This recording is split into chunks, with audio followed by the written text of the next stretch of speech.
नमस्कार,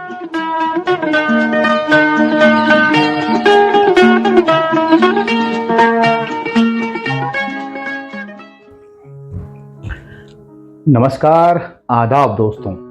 आपके साथ मैं फराज हूं और चैनल है फिल्मी फराज।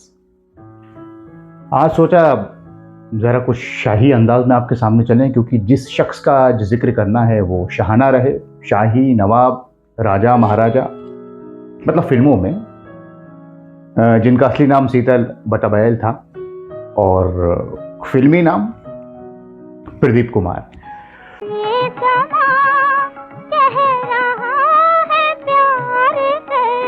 गले मिलके रो ना सका अपनी तेरे द्वार खड़ा एक जोगी न मांगे सो मन में आके दिल हो गया दीवाना। आओ यही बना ले आए बहार बन के लुभा कर न बदलेगा मोहब्बत का फसाना, मोहब्बत का चैन से रहने दो मेरे पास। दिल में बसा था प्यार तेरा, उस दिल जिंदगी प्यार की दो चार घड़ी होती है। झूठी हवाएं जो छेड़ छेड़ जाए तो दिल मचले। तेरा हाथ न छोड़ू, तेरा साथ न छोड़ू, कहाँ जाएगी।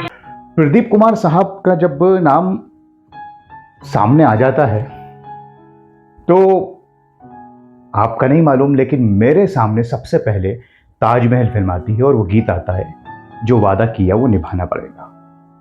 बाकी गीत बहुत से हैं, एक गीत का जिक्र बाद में करूंगा।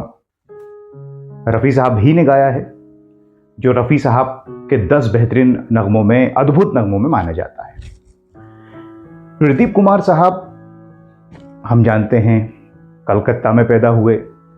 ये मैं ज़्यादा आपको नहीं बताऊंगा, नहीं तो फिर आपको क्योंकि मालूम है, रिपीट हो जाती है बात। फिर थिएटर में फिर देवकी बोस जी ने उन्हें देखा। लाजमी सी बात है, उनके वालिद नहीं चाहते थे ये फिल्मों में आए, गवर्नमेंट जॉब में थे फादर प्रदीप कुमार साहब के। थिएटर किया, फिर देवकी बोस जी ने देखा, एक्टिंग पसंद आई, फिर अलकनंदा फिल्म में मौका दिया। उसके बाद फिर ये असिस्टेंट रहे। फिर ये तय किया कि अब बॉम्बे जाना है और बॉम्बे आ गए, फिल्मिस्तान से जुड़ गए। और स्ट्रगल के बाद थोड़ा बहुत जो सभी करते हैं, फिर आनंद मठ फिल्म मिल गई और धीरे धीरे फिर इन्हें कामयाबी मिली और नागिन फिल्म कामयाब रही, उसके गीत, और प्रदीप कुमार फिर छा गए।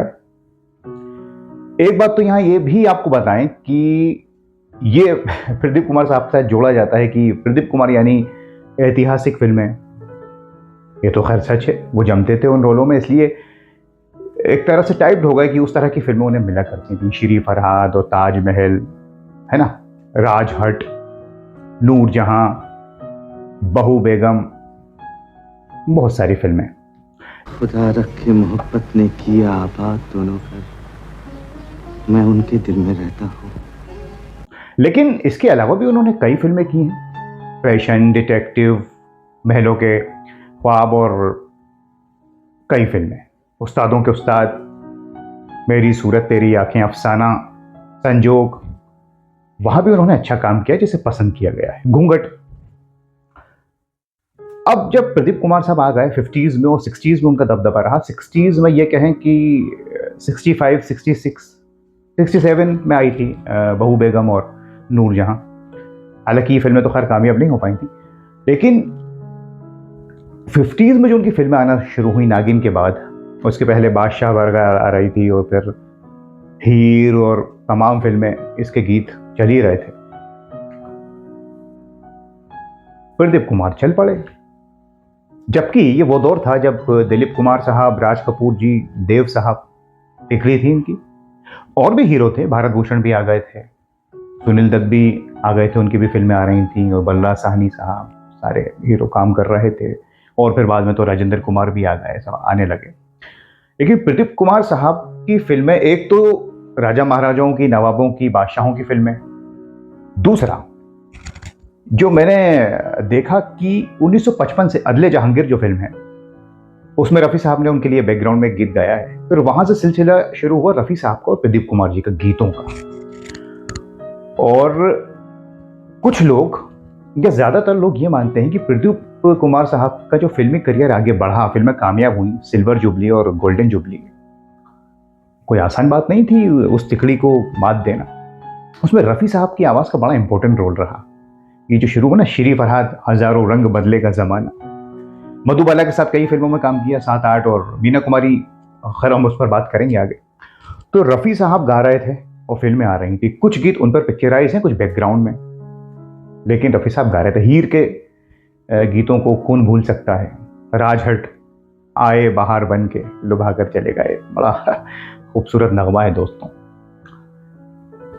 बड़ी बड़ी एक्ट्रेस के साथ उन्होंने काम किया, अदालत, नरगिस, और मधुबाला और मीना कुमारी के साथ तो किया ही, माला सिन्हा के साथ भी काम किया, और भी शकीला जी के साथ, उस्तादों के उस्ताद, और भी फिल्में हैं। ग्राफ चल रहा था, प्रदीप कुमार जी की फिल्में आ रही थी लगातार। दोस्तों यहां आपको एक बात और बताएं प्रदीप कुमार जी के बारे में, कि अगर प्रदीप कुमार साहब का जिक्र हो और मीना कुमारी जी का जिक्र ना हो तो मामला अधूरा रह जाएगा। और जब प्रदीप कुमार और मीना कुमारी का जिक्र होगा तो उसमें अशोक कुमार साहब भी आ जाएंगे, क्योंकि कई इनकी फिल्में हैं, भीगी रात, बहू बेगम, आरती, चित्रलेखा, जिसमें प्रदीप कुमार साहब और मीना कुमारी जी तो हैं ही, लेकिन अशोक कुमार साहब का भी अहम रोल है।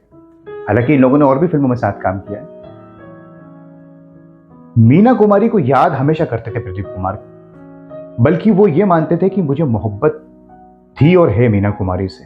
और ये कोई मोहब्बत वैसी नहीं है कि एक ही तरह का प्यार नहीं होता साहब, दोस्ती, इज्जत। मीना कुमारी के जाने के बाद प्रदीप कुमार साहब को बड़ा गहरा दुख हुआ, जिसे बाद में उन्होंने कई इंटरव्यूज में भी जाहिर किया, और वो उनकी केमिस्ट्री में नजर आता है, गीत और फिल्में इन दोनों की। और उसमें अशोक कुमार साहब भी हुआ करते थे। अफसाना फिल्म में तो अशोक कुमार साहब हैं, और साथ में पद्मिनी जी हैं। अफसाना बनाई भी प्रदीप कुमार साहब ने, और दो दिलों की दास्तान भी प्रोड्यूस की उन्होंने। तो ये एक बात रही प्रदीप कुमार साहब के बारे में। प्रदीप कुमार साहब बंगाली रहे, लेकिन फिल्मों में अगर आप उनको देखें सुने तो उन्होंने हिंदी सीखी, उर्दू सीखी। ताजमहल, बहू बेगम में आप देखिए उनका तलफ्फुज कितना क्लियर है। इसका क्रेडिट वो देते हैं नरगिस जी, मीना कुमारी जी और मधुबाला। इनके साथ जब उन्होंने काम किया तो प्रदीप कुमार ने कहा कि मैं उर्दू के टच में आ गया, और फिर फिल्में तो मैं वैसे कर ही रहा था क्योंकि मिल रही थी, तो उन्होंने उर्दू को भी सीखा। और अगर आप, इसलिए ये कहा जाता है कि शाहजहां का रोल हो, सलीम का रोल हो, उसको बहुत बेहतर तरीके से करा प्रदीप कुमार साहब ने, क्योंकि वो जो डायलॉग बोलते थे, वो उस जमाने के राइटर्स कैसे थे हम जानते हैं। एम सादिक साहब ने बनाई ताजमहल, और फिर बाद में नूरजहां और बहू बेगम भी। उसमें जो डायलॉग डिलीवरी रही, और मीना कुमारी तो शायरी भी करती थी, तो और इन दोनों की बड़ी गहरी दोस्ती थी, तो वो आपको नजर आएगा प्रदीप कुमार के बात करने के तरीके में, जिसका उन्हें बड़ा फायदा मिला। वहीं उन्होंने राजहट फिल्म की और भी फिल्में की, महाभारत, वहां भी आपको उनका तलफ्फुज हिंदी का बिल्कुल क्लियर है। लोग समझ नहीं पाते कि ये बंगाली है, इतनी उनकी क्लियर भाषा। ये कोई मामूली बात नहीं है दोस्तों, ये बहुत इंपॉर्टेंट है, क्योंकि उस जमाने में बड़े बड़े हीरो को टक्कर देना आसान नहीं था। लेकिन प्रदीप कुमार ने एक तो अपनी लैंग्वेज पर कमांड पाया, और दूसरा मैंने आपको बताया उनके गीत, और उनके गीत मुकेश जी ने भी गाए, संजोग में, मेरी सूरत तेरी आंखें, और भी पहले भी गाए। लेकिन रफ़ी साहब ने जो उनके गीत गाए, फिर वो आते चले गए और छाते चले गए। एक ज़माना तो ऐसा था कि प्रदीप कुमार साहब की फिल्मों का लोग इंतज़ार करते थे कि रफ़ी साहब के नगमे आएंगे। जैसे कि ताजमहल तो खैर बहुत फेमस है, भीगी रात, भीगी रात, भीगी रात का जो बहुत से गीत हैं, लेकिन जो मेन गाना है उसका, दिल जो न कह सका, मैं ये मानता हूं कि ये प्रदीप कुमार साहब की जिंदगी का सबसे अद्भुत गीत है। ताजमहल के तो हैं ही, लेकिन ये गीत अद्भुत है क्योंकि इस गीत को रफ़ी साहब के 10 बेहतरीन गीतों में शामिल किया जाता है। अद्भुत है, इसे आप सुनेंगे तो अनुभूति आपको अलग होगी। 100 बार जन्म लेंगे, उस्तादों के उस्ताद, कई ऐसे गीत हैं जो बैकग्राउंड में हैं। और वो बहू बेगम का भी याद आ गया मुझे, हम इंतजार करेंगे। और एक गीत उसमें है प्रदीप कुमार जी के, 2 गीत ऐसे हैं रफ़ी साहब के, नूरजहां और बहू बेगम में, जो फिल्म में आपको दिखाई नहीं देंगे। एक नूरजहां का वो मोहब्बत वो वफाएं और बहू बेगम का लोग कहते हैं कि हम तुमसे किनारा कर लें। यहाँ तक कि महबूब की मेहंदी जब फिल्म आई, राजेश खन्ना साहब जिसमें थे, उसमें कैरेक्टर रोल फिर किया प्रदीप कुमार साहब ने लेट 60s में। उसमें भी रफ़ी साहब का एक गीत बजता है बैकग्राउंड में कई बार प्रदीप कुमार साहब के ऊपर। दोस्तों, जब रफ़ी साहब और प्रदीप कुमार जी का जिक्र चल रहा है तो यहाँ चित्रलेखा फिल्म के गीत को याद करना होगा, मन रे तू काहे न धीर धरे। ये तो आप जानते ही होंगे कि प्रदीप कुमार साहब के ऊपर ये गीत जो पिक्चराइज्ड हुआ है, ये गीत रफ़ी साहब को बहुत ज़्यादा पसंद था। वो अक्सर इस गीत को गुनगुनाया करते थे। जिनका मोह करे, जो वादा किया वो निभाना पड़ेगा। सान बन गई है किरण महक, रंगों में तेरा अक्स ढला, तू ना करे कि कयामत हो और तू दिल जो न कह सका वो अपना है, तू बेगाना नहीं। दीवाना कह के आज मुझे फिर पर जन्म लेंगे। साज दिल छेड़ दे, क्या हंसी रात, जाने वो कौन है, क्या नाम है उन। अगर हम ये पूछें कि दिल में बसा के जो आ गए तो सब करीब आ गए। तो ये साथ रहा रफ़ी साहब का और प्रदीप कुमार जी का। अब प्रदीप कुमार साहब जो फिल्मों में काम कर रहे थे, मैंने आपको बताया कि नूतन जी के साथ काम किया, मीना कुमारी और मधुबाला के साथ तो किया ही, और आशा पारिक जी के साथ भी किया जो कि बहुत बाद में आए। वहीदा रहमान जी के साथ राखी में काम किया। अच्छा, यहाँ आपको एक बात और बता दें दोस्तों कि कालिदास जी जिन्होंने डायरेक्ट की थी भीगी रात और पे कई फिल्में बनाई हैं, वो प्रदीप कुमार साहब के भाई रहे, और उसमें भीगी रात में प्रदीप कुमार साहब ही हैं। तो ये फिल्म भी चली और इसके गीत भी चले। लेकिन बात की जो लीड एक्ट्रेस आई थी, जो नई आई थी, चाहे वो सायरा बानो हो, साधना हो, इनके साथ उन्होंने काम नहीं किया क्योंकि फिर वो नए हीरो आ गए थे, राजेंद्र कुमार, वो धर्मेंद्र, मनोज कुमार। तो फिर धीरे धीरे धीरे धीरे धीरे प्रदीप कुमार का जो ग्राफ था वो कम होता चला गया और वो शिफ्ट हो गया कैरेक्टर रोल्स में। महबूब की मेहंदी, फिर हवस, चंबल की कसम, और फिर बहुत बाद में रजिया सुल्तान भी नजर आए। रजिया सुल्तान में भी उर्दू, देखिए डायलॉग कमाल अमरोही साहब की फिल्म, और क्योंकि उनकी उर्दू पर बड़ी अच्छी पकड़ थी तो फिर प्रदीप कुमार साहब छा गए। प्रदीप कुमार साहब के 4 बच्चे रहे, एक बेटा और 3 बेटियां, जिसमें बीना जी को हम जानते हैं।